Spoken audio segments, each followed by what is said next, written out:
6h30, 9h, la matinale.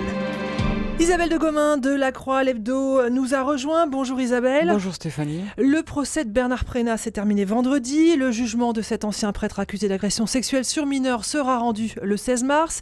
Isabelle, vous connaissez bien cette affaire Prénat. Vous étiez à Lyon toute la semaine dernière et vous pouvez déjà tirer quelques conclusions de tout cela. Oui Stéphanie, ma première conclusion, c'est qu'il me semble que l'Église peut vraiment remercier la justice de l'État français dans cette affaire. Alors on sait que depuis la loi de 1905 de séparation de l'État et des Églises, l'Église de France, les catholiques reprochent souvent à l'État sa partialité, ils l'accusent de l'oublier, de les maltraiter, au nom d'une conception trop étroite de la laïcité. Je crois cette fois, après le procès Prénat, que cette même Église peut remercier l'État français et sa justice. Nous avons vécu durant ces 4 jours de la semaine dernière un procès d'une tenue impeccable. Alors comme l'a dit la procureure, la justice n'a pas ménagé sa peine pour l'affaire Prénat. 5 tomes pour le dossier, 531 cotes, des dizaines d'heures d'audition. La justice a fait son travail, un travail que l'Église elle-même n'est pas parvenue à faire.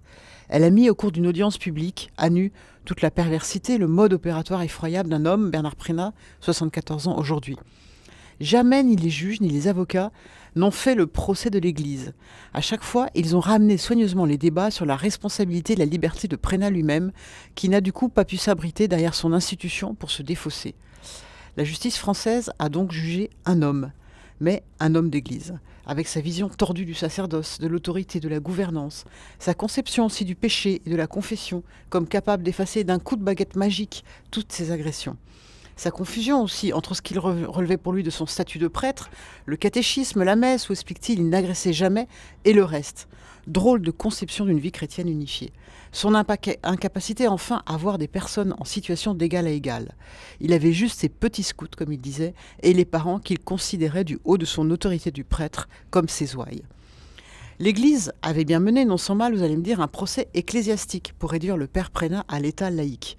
Mais ce fut un procès caché, secret, dont on ne saura rien. La justice civile, elle, a réussi à organiser un procès public, au vu et au su de tous, qui a permis de mettre à nu toutes ces années, déjà anciennes, de révéler et au final d'exorciser tout un passé durant les 4 jours d'audience en une véritable catharsis, selon le terme d'ailleurs utilisé par la mère d'une des victimes. La culpabilité de Prénat est désormais entre les mains des juges qui trancheront sur ces crimes. Pour nous, nous pouvons désormais enfin tourner la page. Merci beaucoup Isabelle de Gomin et je renvoie les éditeurs à votre livre Histoire d'un silence sur cette affaire Prénat. C'est publié au Seuil. Merci.